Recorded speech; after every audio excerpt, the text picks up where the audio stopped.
Hello बच्चों, आज हम वसंत का पाठ 9 चिड़िया की बच्ची शुरू कर रहे हैं। इस पाठ का वाचन हम करेंगे, जिसमें एक चिड़िया की बच्ची है। चिड़िया की बच्ची अपनी माँ से दूर चली जाती है। वह एक सेठ माधव दास की कोठी के सामने बहुत सुंदर बगीचा रहता है। उस बगीचे में वह जाकर थक कर बैठ जाती है। माधव दास उसे देखता है तो अपनी नौकर से उसे पकड़ने के लिए उसे कहता है। तो यही एक कहानी है। इस कहानी को मैंने पूरी चित्र के रूप में आपको यहाँ बताया है। चिड़िया की माँ, ये चिड़िया की बच्ची, ये सेठ माधव दास का की कोठी, ये फव्वारा उसके सामने लगा हुआ, और ये बगीचा, ये माधव दास का नौकर। तो यही कहानी है पूरी इसमें, जिसमें चिड़िया और उसकी आज़ादी की कहानी है कि चिड़िया बंधकर गुलामी में नहीं रहना चाहती। माधव दास उसे पकड़ कर रखना चाहता था, लेकिन वह कैद में नहीं रहना चाहती। कोई भी पक्षी, कोई भी प्राणी बच्चों गुलामी में बंधकर नहीं रह सकता, है ना। सभी को अपनी स्वतंत्रता, अपनी आज़ादी प्रिय होती है। और एक और इससे हमें शिक्षा मिलती है कि हमें किसी भी अनजान, अपरिचित व्यक्ति से बात नहीं करनी चाहिए, उनके पास नहीं जाना चाहिए। और कई शिक्षाएं मैंने बताया था आपको कि इससे कई शिक्षाएं आपको प्राप्त होती है कि हमें अपने घर में ही रहना चाहिए। हमारा घर सबसे प्यारा होता है ना। कविता मैंने सुनाई थी आपको कि एक चिड़िया के बच्चे उन चारों बच्चों को पूरा जग वे घूम कर आ जाते हैं, पूरब पश्चिम उत्तर दक्षिण, लेकिन उन्हें अपना घर सबसे प्यारा लगता है। सारे जग को वे देख आते हैं, लेकिन उन्हें अपना घर सबसे प्यारा लगता है। तो यही बात इस कहानी में भी बताई गई है। तो हमने कहानी हम शुरू करेंगे। इसका वाचन सबसे पहले हम करेंगे। अपनी बुक को आप ओपन करके रखिए। माधव दास ने अपनी संगमरमर की नई कोठी बनवाई है। उसके सामने बहुत सुहावना बगीचा भी लगवाया है। सुहावना यानी बहुत सुंदर। उनको कला से बहुत प्रेम है। कला यानी आर्ट, है ना। अच्छी अच्छी चीजें रखने का शौक है उन्हें। धन की कमी नहीं है और कोई व्यसन छू नहीं गया है। धन की कोई कमी नहीं है, बहुत पैसा है, और कोई बुरी आदत उन्हें नहीं है। सुंदर अभिरुचि के आदमी है, मतलब उन्हें बहुत सुंदर सुंदर चीजें रखना, सुंदर चीजें देखना, उन्हें इस तरह से सुंदरता को देखना उन्हें पसंद है। फूल पौधे रकाबियों से होजों में लगे फव्वारों में उबलता हुआ पानी उन्हें बहुत अच्छा लगता है। कि उन्हें फूल पौधे और ऐसी रकाबियों यानी कि वो जो नालियों में उबलता हुआ जो पानी फव्वारे का ऐसे ऐसे उबलता है ना, वो पानी उन्हें बहुत अच्छा लगता है। शाम को जब दिन की गर्मी, उन समय भी उनके पास काफ़ी है, फ्री रहते हैं वो, तो शाम को जब दिन की गर्मी ढल जाती है और आसमान कई रंग का हो जाता है, तब कोठी के बाहर चबूतरे पर मसनद लगाकर, मसनद के सहारे, अपना तखत डलवा के मसनद के सहारे वह गलीचे पर बैठते हैं और प्रकृति की छटा को निहारते हैं। उनके बगीचे में तखत लगाकर शाम के वक्त वे अपने बगीचे को निहारते रहते हैं। सुंदर बगीचा था, बहुत सुंदर बगीचा था। फूल पौधे, पत्तियां और बहुत सुंदर सुंदर वृक्ष थे, है ना, और फव्वारे लगे हुए थे। बहुत ही सुंदर वह बगीचा था, तो उसे निहारते रहते थे। इनमें मानो उनके मन को तृप्ति मिलती थी और ऐसा करने में उन्हें बहुत संतोष मिलता था। मित्र हुए तो उससे विनोद चर्चा करते हैं, और नहीं तो पास रखे हुए फर्शी हुक्के की सटक को मुंह में दिए ख्याल में संध्या को स्वप्न की भांति गुजार देते हैं। कि यदि दोस्त आते हैं तो उन दोस्तों से हंसी मजाक कर लेते हैं, नहीं तो अपने हुक्के के साथ में मस्त रहते थे। आज कुछ बादल थे, घटा गहरी नहीं थी। धूप का प्रकाश उनमें से छन छन कर आ रहा था। माधव दास मसनद के सहारे बैठे थे। उन्हें जिंदगी में क्या स्वाद नहीं मिला था, पर जो जी भरकर भी कुछ खाली सा रहता है, क्योंकि सब कुछ सुविधाएं थी, सब धन की कमी नहीं थी, सब कुछ उन्हें मिल चुका था, लेकिन फिर भी उनके जीवन में एक खालीपन सा था। वे अकेलापन महसूस करते थे। उस दिन संध्या समय उनके देखते देखते सामने की गुलाब की डाली पर एक चिड़िया आन बैठी। चिड़िया बहुत सुंदर थी। उसकी गर्दन लाल थी और गुलाबी होते होते किनारों पर जरा नीली पड़ गई थी। पंख ऊपर से चमकदार थे उसका नन्हा सा सिर तो बहुत प्यारा लगता था और उसके शरीर पर चित्र विचित्र चित्रकारी थी। चिड़िया को माने माधवदास की सत्ता का कुछ पता ही नहीं था। मानो तनिक देर का आराम भी उसे नहीं चाहिए था। कभी पर हिलाती थी तो कभी फुदकती थी। वह खूब खुश मालूम होती थी। अपनी नन्ही सी चोंच से प्यारी प्यारी आवाज निकाल रही थी। तो माधवदास ऐसे ही शाम के वक्त वहाँ बैठे हुए थे तो उन्हें अचानक उन्होंने देखा कि गुलाब की डाली पर एक सुंदर सी चिड़िया आकर बैठी है। चिड़िया की गर्दन लाल थी और पंख उसके गुलाबी होते होते किनारों से थोड़े नीले रंग के पंख थे उसके और चमकदार पंख थे। उसका सिर बहुत छोटा सा बहुत प्यारा सा था। शरीर पर बहुत सारी चित्रकारी थी, ऐसी चित्रकारी बनी हुई थी और उसे नहीं पता था चिड़िया को, जैसे वह अपने ही हाल में मस्त थी। उसे कोई कुछ पता नहीं था कि ये माधवदास का राज है, यहाँ पर माधवदास का बगीचा है। उसे नहीं पता था, पक्षी को नहीं पता होता है ना वो कहाँ बैठा है, किसके यहाँ बैठा है, उसे नहीं पता होता। वह अपनी ही धुन में वहाँ पर बैठी हुई थी। अब उसे आराम नहीं करना था, वो खुदक रही थी। वह इधर से उधर खुदक रही थी, अपने मुँह से आवाज़ें निकाल रही थी प्यारी प्यारी, जो बहुत ही सुंदर दिखाई दे रही थी। माधवदास को वह चिड़िया बड़ी मनमानी लगी। मनमानी यानी बहुत मतलब मनमर्जी से जीने वाले जो लोग होते हैं ना, मनमर्जी से जी, ऐसी वो लगी कि जो उसके मन में आ रहा था वो कर रही थी। उसकी स्वच्छंदता बड़ी प्यारी जान पड़ती थी। कुछ देर तक वह उस चिड़िया का इस डाल से उस डाल थिरकना देखते रहे। इस समय वह अपना बहुत कुछ भूल गए थे। उन्होंने उस चिड़िया से कहा, आओ तुम बड़ी अच्छी आई, यह बगीचा तुम लोगों के बिना सूना सूना लगता है। सुनो चिड़िया, तुम खुशी से यह समझो कि यह बगीचा मैंने तुम्हारे लिए ही बनवाया है, तुम बेखटके यहाँ आया करो। अब चिड़िया को देखता है तो बड़ा खुश हो जाता है और अपना दुख दर्द सब कुछ भूल जाता है। दुख तो उसे कुछ नहीं था, बस अकेलापन था, खालीपन उसके जीवन में था, तो वो उस खालीपन को भी भूल जाता है और चिड़िया को देख के बहुत खुश होता है। बस चिड़िया को कहता है कि यह बगीचा जो मैंने बनवाया है तुम लोगों के लिए ही बनवाया है, इसलिए तुम यहाँ पे खटके बिना रोक टोक के यहाँ आया करो और खुशी से यहाँ रहा करो। चिड़िया पहले तो असावधान रही, उसे नहीं पता था कि क्या हो रहा है। फिर जानकर कि बात उससे की जा रही है वह एकाएक तो घबराई। पहले तो उसे समझ में नहीं आया क्या हो, फिर उसे लगा कि ये बात मुझसे कर रहे हैं, है ना, माधवदास मुझसे बात कर रहे हैं, तो फिर वह थोड़ा घबरा गई। फिर संकोच को जीत कर बोली, मुझे मालूम नहीं था कि यह बगीचा आपका है, मैं अभी चली जाती हूँ, पल भर सांस लेने में मैं यहाँ टिक गई थी।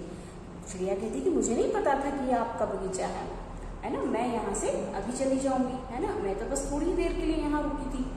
माधवदास ने कहा, हाँ बगीचा तो मेरा है, यह संगमरमर की कोठी भी मेरी है, लेकिन इन सबको तुम अपना भी समझ सकती हो, सब कुछ तुम्हारा है, तुम कैसी भोली हो, कैसी प्यारी हो, जाओ नहीं बैठो, मेरा मन तुमसे बहुत खुश होता है। अब वो माधवदास से कहता है कि यह बगीचा भी मेरा है, संगमरमर की कोठी भी मेरी है, तुम इन सबको अपना समझो, तुम यहीं रहो, तुम कहीं मत जाओ, मेरा मन तुमसे बहुत खुश हो रहा है, क्योंकि तुम्हें देख देख के मैं बहुत खुश हो रहा हूँ, इसलिए तुम यहाँ से कहीं मत जाओ। चिड़िया बहुत कुछ सकुचा गई यानी वो थोड़ी सी झिझक गई अब कि अब कुछ मतलब उसे समझ में नहीं आ रहा था कि माधवदास ये सब कह रहा है।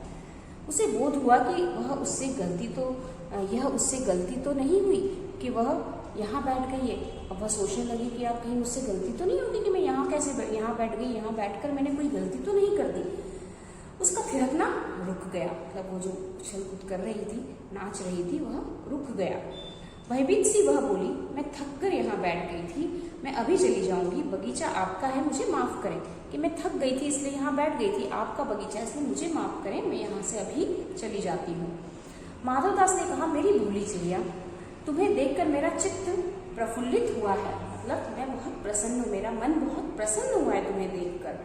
मेरा महल भी बहुत सूना सूना है, वहाँ कोई भी चहचहाता नहीं है, तुम्हें देखकर मेरी रागनियों का जी बहलेगा।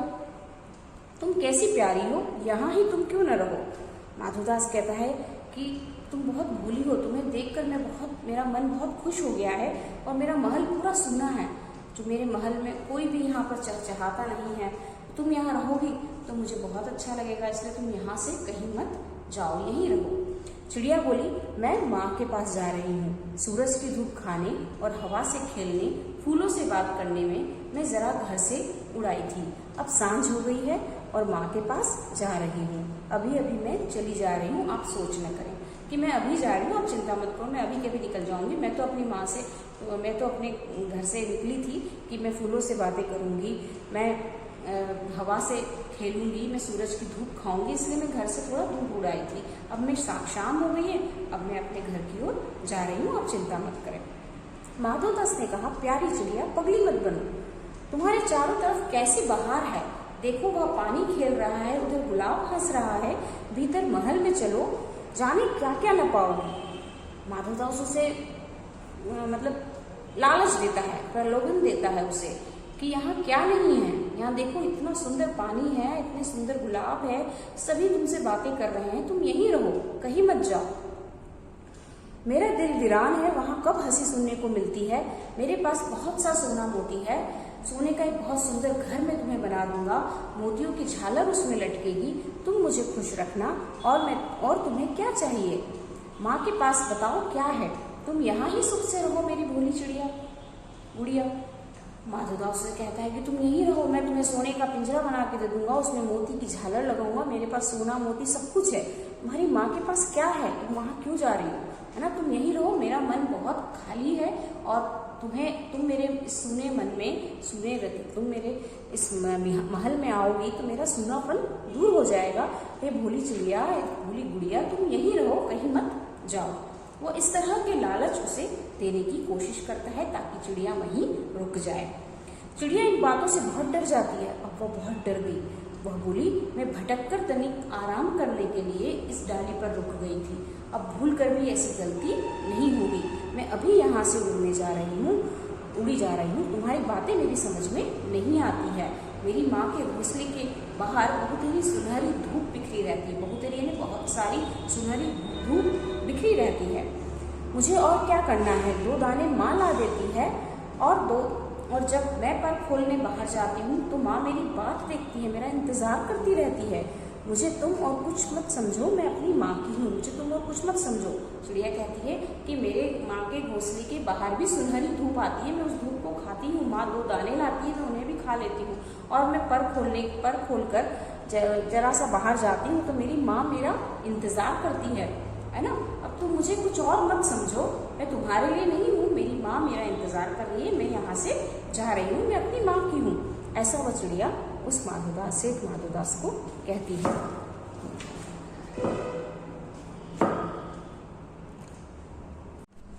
माधवदास कहता है कि भोली चिड़िया, तुम कहाँ रहती हो, तुम मुझे नहीं जानती हो।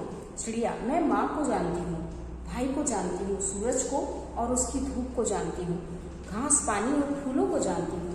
महामान्य, तुम कौन हो, मैं तुम्हें नहीं जानती। माधवदास, तुम भोली चिड़िया हो, तुमने मुझे नहीं जाना, तब तुमने कुछ नहीं जाना, मतलब तुमने मुझे नहीं जाना तब तुमने कुछ नहीं जाना। मैं ही तो हूँ सेठ माधवदास, मेरे पास क्या नहीं है, जो मांगो मैं वही दे सकता हूँ। अब भोली चिड़िया कहती है कि चिड़िया बहुत भोली थी, वो तो समझ डर जाती है, वो कहती है कि मैं नहीं जानती तुम कौन हो। माधवदास कहता है कि तुम नहीं जानती मैं कौन हूँ, है ना, तुम मुझे नहीं जानती हो कि मैं बहुत बड़ा आदमी हूँ। चिड़िया कहती है कि मैं तो फूलों को जानती हूँ, मैं घास को जानती हूँ, मैं सुनहरी धूप को जानती हूँ, है ना, मैं माँ को जानती हूँ, मैं तुम्हें नहीं जानती कि महामान्य के मान्यवर आप कौन है, मैं नहीं जानती आपको। माधवदास कहता है कि तुम मुझे नहीं जानती, तुम कुछ नहीं जानती, मैं तुम्हें सब कुछ दे सकता हूँ, है ना, तुम जो मांगो मैं तुम्हें दे सकता हूँ। चिड़िया कहती है, पर मेरी तो छोटी सी जात है, आपके पास सब कुछ है, तब मुझे जाने दीजिए। कहती मैं तो बहुत छोटी सी चिड़िया हूँ, आपके पास तो सब कुछ है, तो मुझे जाने दीजिए। माधवदास कहता है, चिड़िया तू मेरी अनजान है, कि तू बिल्कुल ही अनजान है, मुझे खुश करोगी तो मैं तुम्हें माला माल कर सकता हूँ, मतलब बहुत धनी बना सकता हूँ। माला माल कर देना यानी बहुत धनी बना देना, संपन्न बना सकता हूँ। चिड़िया, तुम सेठ हो, मैं नहीं जानती सेठ क्या होता है, पर सेठ कोई बड़ी बात होती होगी, मैं अनसमझ ठहरी। माँ मुझे बहुत प्यार करती है, वह मेरी राह देखती होगी, मैं मालामाल होकर क्या करूँगी, मैं नहीं जानती। मालामाल किसे कहते हैं, क्या मुझे वह तुम्हारा मालामाल होना चाहिए। सेठ, अरे चिड़िया, तुझे बुद्धि नहीं है, तू सोना नहीं जानती, सोना उसी की जगत को तृष्णा है, प्यास है। वह सोना मेरे पास ढेर का ढेर है। तेरा घर समूचा सोने का होगा। ऐसा पिंजरा बनवाऊंगा कि दुनिया में कहीं न होगा। ऐसा कि तू देखती रह जाएगी। तू उसके भीतर थिरक फुदक कर मुझे खुश करियो। तेरा भाग्य खुल जाएगा। तेरे पीने के पानी की कटोरी भी सोने की होगी। अब माधव वो कहती चिड़िया कि मालामाल क्या होता है? मैं नहीं जानती मालामाल किसे कहते हैं, है ना। मैं तो अपनी माँ, मेरी माँ मुझे बहुत प्यार करती है और माँ मेरी राह देख रही है, मुझे माँ के पास जाना है। वो मुझे बहुत प्यार करती है और मैं नहीं जानती कि तुम्हारा ये मालामाल होना क्या होता है। तो माधवदास कहता है कि तो पूरी मतलब बुद्धू है, बिल्कुल तू कुछ नहीं जानती है, तुझे बुद्धि नहीं है कि सोना नहीं जानती तो सोना क्या होता है। पूरी दुनिया सोने के पीछे पागल है ना। सभी पूरी दुनिया को सोने की प्यास है। गोल्ड, सोना यानी गोल्ड की बात कर रहा है कि मेरे पास इस सोने का बहुत ढेर है, बहुत, और मैं तेरा पिंजरा, तेरा महल, इतना सुंदर सोने का महल बनवाऊंगा और उस महल में तेरे पानी पीने की कटोरी भी मैं सोने की बनवाऊंगा। ऐसा लालच सेठ माधवदास चिड़िया को देता है। चिड़िया, वह सोना क्या चीज होती है? अब चिड़िया को नहीं समझ में आ रहा माला माल क्या होता है, सोना, उसे क्या लेना देना है ना। पक्षी को इन सब बातों से क्या लेना देना। वह उसे तरह तरह की लालच देता है लेकिन वह उसमें नहीं आती है, उसके प्रलोभन में नहीं आती है। से तू क्या जानेगी? तू चिड़िया जो है, सोने का मूल्य सीखने के लिए तुझे बहुत सीखना है। बस यह जान ले कि सेठ माधवदास तुझसे बात कर रहा है, जिससे मैं बात कर लेता हूँ उसकी किस्मत खुल जाती है। तू अभी जाकर अभी जग का हाल नहीं जानती है। मेरी कोठियों पर कोठियां हैं, बगीचों पर बगीचे हैं, दास दासियों की संख्या नहीं है, पर तुझसे मेरा चित्त प्रसन्न हुआ है। ऐसा वरदान कब किसी को मिलता है? अरे चिड़िया, तू इस बात को समझती क्यों नहीं? अब वो सेठ माधवदास बढ़ जाता है कि भाई मैं तुझे सब कुछ दे रहा हूँ, सारी सुविधाएं दे रहा हूँ, फिर भी तुझे समझ में नहीं आ रहा। मेरे पास कमी नहीं है, मेरे पास ऐसी कई कोठियां हैं, ऐसे कई बगीचे हैं, बहुत सारे नौकर चाकर हैं, लेकिन फिर भी मेरा मन तुझे देखकर प्रसन्न हुआ है। इसलिए तू, और यह बात, यह ऐसा वरदान कि मैं किसी को पसंद कर लूं या मुझे कोई चीज पसंद आ जाए, तो यह तो उसके लिए एक वरदान ही है। तो तुम ऐसे वरदान को नहीं मान रही हो, यह किसी को ही मिलता है। सेठ माधवदास की कृपा, माधवदास का वरदान हर किसी को नहीं मिलता। तो इस बात को समझ क्यों नहीं रही है? तो चिड़िया को कहता है कि भाई क्यों नहीं समझ रही हो तुम इस बात को? चिड़िया कहती है कि सेठ मैं नादान हूँ, मैं नासमझ हूँ, मुझे नहीं समझ है, मैं कुछ समझती नहीं, पर मुझे देर हो रही है। हाँ, मेरी माँ मेरी बात देख रही होगी, माँ मेरी राह देख रही होगी, मुझे जाने दो। सेठ कहता है ठहर ठहर, इस अपने पास के फूल को तूने देखा? यह एक है, ऐसे अनगिनत फूल हैं, ऐसे अनगिनती फूल मेरे बगीचों में हैं। ये भांति भांति के रंग के हैं, तरह तरह की इनकी खुशबू है। चिड़िया, तेने मेरा चित्त प्रसन्न किया है और ये सब फूल तेरे लिए खिला करेंगे। वहाँ घोंसले में तेरी माँ है, पर माँ क्या है? इस बहार के सामने तेरी माँ क्या है? वहाँ तेरे घोंसले में कुछ भी तो नहीं है। तू अपने को क्यों नहीं देखती? तू अपने को नहीं देखती? कैसी सुंदर तेरी गर्दन, कैसी रंगीन तेरी देह। तू अपने मूल्य को क्यों नहीं देखती? मैं तुझे सोने में मढ़कर तेरे मूल्य को चमका दूंगा। तैने मेरे चित्त को प्रसन्न किया है, तू मत जा, यहीं रह।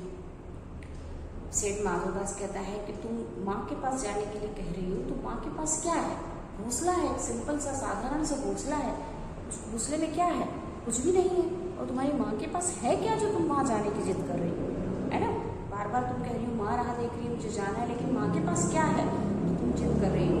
यहाँ पर मैं बहुत कुछ दूंगा, तुम अपने आप को देखो, तुम कितनी खूबसूरत हो, कितनी सुंदर हो, तुम्हारी गर्दन कितनी सुंदर है, तुम्हारे शरीर कितना, देह यानी शरीर कितना रंगीन है, कितना खूबसूरत है। और तुम अपने मूल्य को क्यों नहीं समझ, तुम अपनी वैल्यू नहीं समझ रही हो कि तुम कितनी खूबसूरत हो। तुम्हें वहाँ नहीं, घोंसले में नहीं, तुम्हें यहाँ सोने के महल में रहना चाहिए।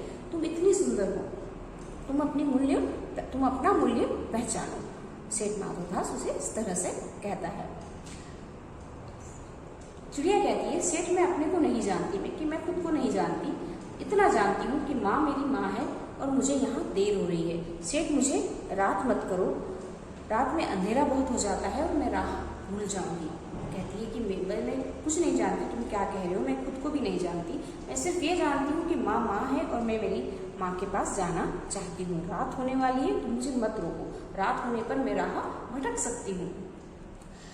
यह कहने के सेठ ने कहा, अच्छा चिड़िया, जाती हो तो जाओ, पर इस बगीचे को अपना ही समझो, तुम बड़ी सुंदर हो।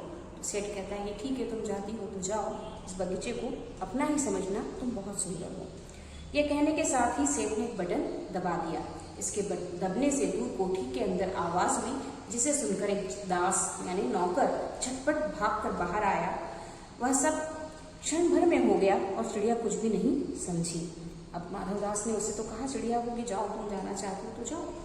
तो उसने तुरंत एक बटन दबाया, उसने बैल का बटन होगा, बैल का बटन दबाया, कोठी के अंदर आवाज़ हुई और वहाँ से नौकर भागता हुआ बाहर आया। चिड़िया कुछ नहीं समझ पाई, क्षण भर में ये सब हो गया। सेठ कहते रहे, तुम अभी अपनी माँ के पास जाओ, माँ बाट देखती होगी, पर कल आओगी ना, कल आना, परसों आना, रोज आना। यह कहते कहते दास को सेठ ने इशारा कर दिया और वह चिड़िया को पकड़ने के जतन में चला। अब ये बातों में उलझा रहा था, सेठ उसको बातों में उलझा रहा था कि हाँ तुम जाओ, पर रोज आना यहाँ पर, कल भी आना, परसों भी आना, रोज यहाँ आती रहना, है ना, माँ के पास जाना है तो जाओ, इस तरह से। और सेठ ने अपने नौकर को भी इशारा कर दिया कि तुम चिड़िया को पकड़ लो। उसे बातों में उलझाकर वह अपने नौकर को इशारे करता रहा।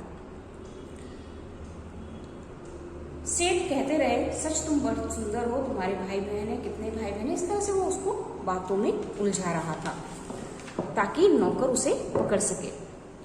चिड़िया, 2 बहन 1 भाई, पर मुझे देर हो रही है। हाँ हाँ जाना, अभी तो उजाला है, उजेला यानी रोशनी है। 2 बहन 1 भाई बड़ी अच्छी बात है, पर चिड़िया के मन के भीतर जाने क्यों चैन नहीं था। वह चौकन्नी हो चारों ओर देखती थी। उसने कहा, सेठ मुझे देर हो रही है। सेठ ने कहा, देर अच्छी कहाँ, अभी उजेला है। मेरी प्यारी चिड़िया, तुम अपने घर का और हाल सुनाओ, भय मत करो कि डरो मत। चिड़िया ने कहा, सेठ मुझे डर लगता है, माँ मेरी दूर है, रात हो जाएगी तो राह नहीं सूझेगी।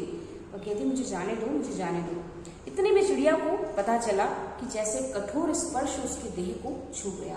अभी चिड़िया को एहसास हुआ कि किसी ने उसके कोई कठोर स्पर्श उसकी शरीर को छू रहा है। वह चीख कर चिचियाई और एकदम उड़ी। वह चीखी और एकदम जोर जोर से चिचियाई और एकदम उड़ गई। नौकर के फैले हुए पंजे में वह आकर भी नहीं आ सकी। जैसे ही नौकर ने उसको पकड़ना चाहा, वह तुरंत उड़ गई। तब वह उड़ती हुई एक सांस में माँ के पास गई और माँ की गोद में गिरकर सुबकने लगी, ओ माँ, ओ माँ। और वह सीधी उड़कर अपनी माँ के पास गई और माँ की गोद में चिपक कर माँ से और बहुत जोरों से रोने लगी, माँ, ओ माँ। माँ ने बच्ची को छाती से चिपटा कर पूछा, क्या है मेरी बच्ची, क्या है? पर बच्ची कांप कांप कर माँ की छाती से और चिपक गई, बोली कुछ नहीं, बस सुबकती रही, ओ माँ, ओ माँ।